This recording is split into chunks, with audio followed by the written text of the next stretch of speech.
जोकीहाट के बाद अब हम किशनगंज के कोचाधामन विधानसभा के बारे में बात करेंगे। तो कोचाधामन विधानसभा के बारे में सबसे पहले ये बात जानना आपको ज़रूरी है कि कोचाधामन विधानसभा एग्जिस्टेंस जो है वो 2010 में आया। 2010 से पहले किशनगंज कोचाधामन विधानसभा हुआ करता था, जिसमें किशनगंज और कोचाधामन कंबाइंड एक विधानसभा हुआ करता था। 2010 का जो डिलिमिटेशन हुआ उसके बाद जो है एक नया विधानसभा बना किशनगंज विधानसभा, जिसमें पोठिया क्षेत्र को लिया गया, किशनगंज शहर को लिया गया और कोचाधामन को लेकर और किशनगंज के कुछ पंचायतों को लेकर एक कोचाधामन विधानसभा बनाया गया। तो जब हम हिस्ट्री की बात करेंगे, जब पीछे की बात करेंगे, तो हम किशनगंज कोचाधामन विधानसभा की बात कर रहे हैं। यानी 1995 में के बारे में जब हम बात कर रहे हैं कि 1995 में रफ़ीक साहब कांग्रेस के टिकट पर यहाँ पर जीते। रफ़ीक आलम कांग्रेस के टिकट पर यहाँ से विधायक बने।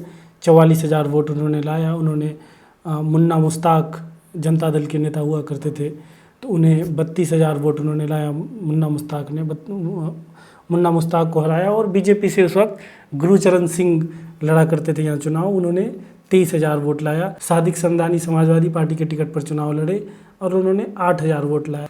अब हम 2000 पर जब नज़र डालते हैं, 2000 में ये ख़ास बात हुई कि 1999 का जब किशनगंज में लोकसभा चुनाव हुआ, उस वक्त तस्लीमुद्दीन लोकसभा चुनाव हार गए। तो 2000 में तस्लीमुद्दीन किशनगंज कोचाधामन सीट से जाकर विधायक बन गए। 2005 का जब चुनाव आया तो उससे पहले ही 2004 में तस्लीमुद्दीन वापस सांसद बन चुके थे किशनगंज से। तो 2005 में नए उम्मीदवार की ज़रूरत थी, तो उस वक्त अख्तरुल ईमान को राजद के टिकट पर उम्मीदवार बनाया गया। 2005 में अख्तरुल ईमान को 35,000 वोट आए और उनके सामने भाजपा ने भी एक नया उम्मीदवार लाया। संजीव कुमार यादव को भाजपा ने उम्मीदवार बनाया और उन्हें 33,000 वोट आए। तो सिर्फ 2,000 वोटों के अंतराल से उस वक्त अख्तरुल ईमान ने राजद के टिकट पर चुनाव जीता। इस वक्त मैदान में जो ये गौर करने वाली बात है, उस वक्त मैदान में मुन्ना मुश्ताक जनता दल सेक्युलर की टिकट पर 19,000 वोट लाए और उस वक्त मोहम्मद इजहार हस्फी जो है इंडिपेंडेंट लड़ रहे थे, उन्होंने 9,000 वोट लाया। अभी ये नाम आप आगे समझेंगे इसका रेलेवेंस। इजहार हस्फी उस वक्त 9,000 वोट लाए, मुन्ना मुश्ताक 19,000 वोट लाए, जो अब दुनिया में नहीं है। उस वक्त जनता दल सेक्युलर के टिकट पर चुनाव लड़े और कई नेता थे, लेकिन जो नाम आगे जिनकी चर्चा करनी है मैं उन्हीं नामों को बस टच कर रहा हूँ यहाँ पर।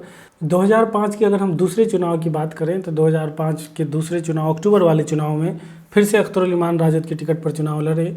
उन्हें 47,000 वोट आए और सामने फिर से संजीव कुमार यादव थे, उन्हें 39,000 वोट आए।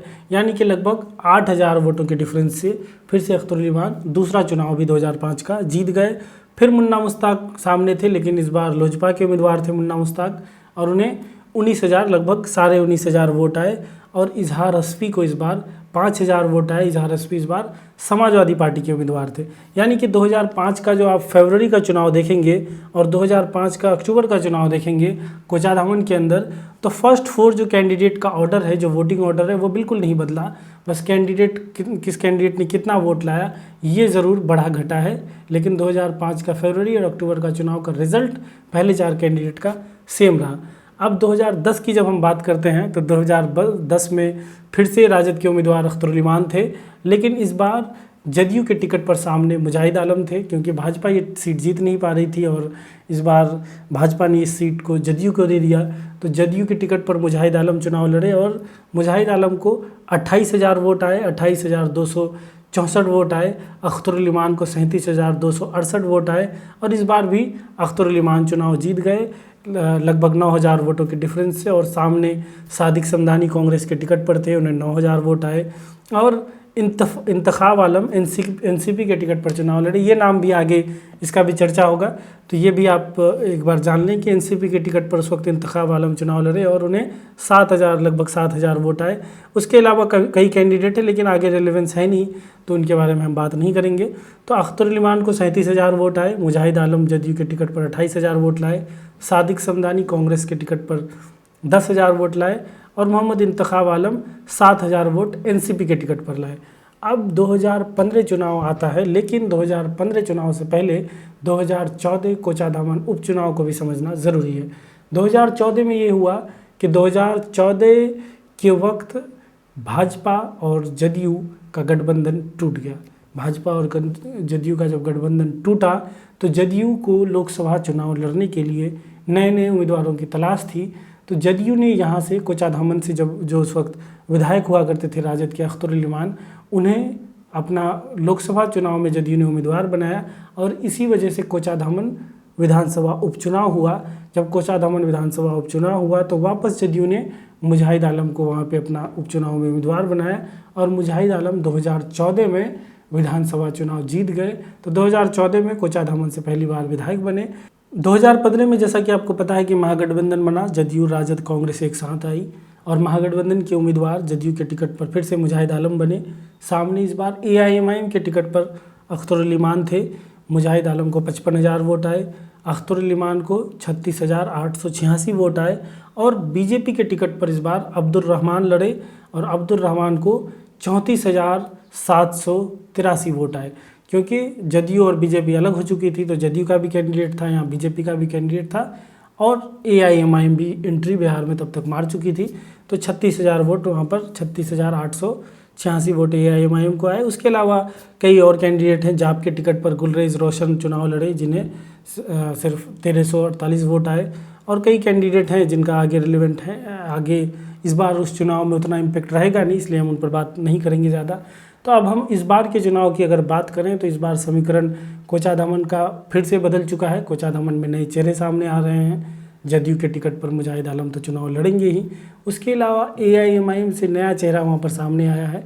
इजहार असफ़ी AIMIM की कैंडिडेट लगभग वहाँ फाइनल माने जा रहे हैं, कोई और दावेदार वहाँ पे दिख नहीं रहा है। तो AIMIM के टिकट पर इजहार असफ़ी चुनाव लड़ेंगे। अख्तरुल इमान ने लगभग ये फाइनल कर लिया है कि वो वापस कोचाधामन से चुनाव नहीं लड़ेंगे। उसके अलावा जो तीसरी पार्टी है राजद वहाँ से चुनाव लड़ेगी और राजद के भी कई दावेदार वहाँ पर सामने हैं। कुछ लोग ये भी चर्चा करते हैं कि कांग्रेस के पास भी सीट जा सकती है, लेकिन मुझे कम ही लगता है कि कांग्रेस के पास वो सीट जाएगी। तो जदयू राजद AIMIM वहाँ त्रिकोणीय मुकाबला देखने को मिल सकता है। तो एक एक करके हम बात करते हैं। पहला हमने आपको बताया कि जदयू से टिकट फाइनल है। मुजाहिद आलम जदयू के विधायक हैं तो मुजाहिद आलम को वापस जदयू अपना उम्मीदवार बनाएगी। अगर हम राजद की बात करें तो राजद के कई उम्मीदवार सामने नज़र आ रहे हैं। शाहिद आलम एक नज़र आ रहे हैं सामने। शाहिद आलम के बेटे सरवर आलम राजद के जिला अध्यक्ष हैं, उनके पिता चुनाव लड़ सकते हैं। सरवर आलम खुद भी चुनाव लड़ सकते हैं। एक हमने पहले बीच में एक नाम की चर्चा की थी, इंतखाब आलम, जो पहले चुनाव यहाँ से लड़ चुके हैं। तो इंतखाब आलम जिला अध्यक्ष हुआ करते थे। जिला अध्यक्ष रहते हुए, राजद के जिला अध्यक्ष रहते हुए एक रोड एक्सीडेंट में उनका निधन हो गया। तो उनकी वाइफ उसके बाद जिला अध्यक्ष बनी थी राजद की। तो उनकी वाइफ भी कोचाधामन से चुनाव लड़ सकती है। ऐसा कहा जाता है कि तेजस्वी यादव ने शायद उन्हें किसी तरह का आश्वासन या भरोसा दिया था कि पार्टी उनका ख्याल रखेगी, तो शायद उन्हें भी टिकट दिया जा सकता है। ये भी चर्चे में है। तीसरी संभावना जो राजद के टिकट की निकल कर सामने आती है, जिसकी चांसेस की बहुत कम है, कि अगर जोकीहाट में भाई भाई की लड़ाई को रोकने का प्रयास अगर राजद करना चाहेगी तो राजद शायद दोनों में से एक भाई को किशनगंज की किसी एक सीट पर चुनाव लड़ाना सही समझेगी। क्योंकि किशनगंज में तस्लीमुद्दीन साहब यहाँ से सांसद रह चुके हैं, कई बार सांसद रह चुके हैं। तो किसी एक भाई को किशनगंज के किसी एक सीट से राजद लड़ा सकती है। तो वैसे में कोचाधामन सीट भी एक हो सकता है, लेकिन इसके चांसेस बहुत कम हैं क्योंकि तस्लीमुद्दीन के दोनों बेटे इस बात पे अड़े हुए हैं कि वो जोकीहाट से ही चुनाव लड़ेंगे। लेकिन इसकी पॉसिबिलिटी से भी नकारा नहीं जा सकता है कि राजद उन दोनों भाइयों में से भी किसी एक को कोचाधामन भेज सकती है। तो जदयू और राजद के बारे में हमने बात कर लिया। अब AIMIM के बारे में अगर बात करें तो AIMIM का कैंडिडेट वहाँ पर लगभग फाइनल हो चुका है। इजहार असफ़ी वहाँ पर कैंडिडेट नज़र आ रहे हैं, मोहम्मद इजहार असफ़ी। लेकिन मोहम्मद इजहार असफ़ी के नाम पर AIMIM को वहाँ पर कितना वोट मिल पाता है, ये एक नया चैलेंज होगा AIMIM के लिए। क्योंकि AIMIM को जो कोचाधामन में वोट मिले हैं वो अब तक अख्तरुल इमान के नाम पर मिले हैं। पार्टी नई थी बिहार के अंदर, AIMIM जब नई पार्टी थी तो उस वक्त भी कोचाधामन में अख्तरुल इमान को 37,000 वोट मिले। उसके बाद अगर हम 2019 लोकसभा चुनाव की बात करें तो लोकसभा चुनाव में भी कोचाधामन विधानसभा के अंदर अख्तरुल इमान को ये वोट बढ़कर 68,000 हो गए। मतलब कि एक अच्छा खासा बढ़ोतरी उनको मिल गया। लेकिन ये सब वोट जो कोचाधामन में मिला ये अख्तरुल इमान के नाम पर मिला। अब जो नया चेहरा कोचाधामन में आएगा उसके नाम पर पार्टी कितना वोट ला पाती है, ये पार्टी के लिए नया चैलेंज होगा। अगर हम इजहार असफ़ी जब चुनाव लड़ चुके हैं उस पर अगर हम नज़र डालें तो जब उन्होंने विधानसभा चुनाव 2005 फरवरी का लड़ा, इंडिपेंडेंट वो चुनाव लड़ रहे थे, तो उन्हें 9,000 वोट आए थे। अख्तर उल ईमान के खिलाफ ये उस वक्त चुनाव लड़ रहे थे इंडिपेंडेंट 2005 में, तो उस वक्त ये 9,000 वोट ला पाए थे। 2005 जब अक्टूबर का चुनाव उन्होंने लड़ा समाजवादी पार्टी के टिकट पर, तो सिर्फ 5,000 वोट आए।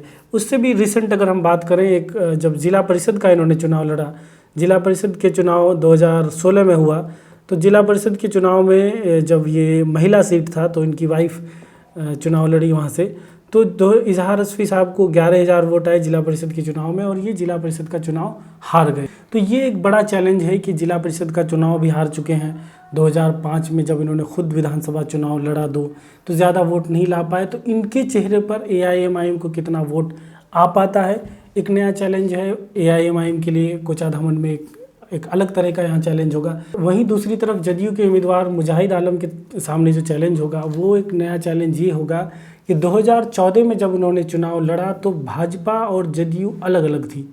2015 में जब उन्होंने चुनाव लड़ा तो भाजपा और जदयू अलग अलग थी, लेकिन जब 2020 में वो चुनाव लड़ेंगे तो भाजपा और जदयू एक साथ होगी।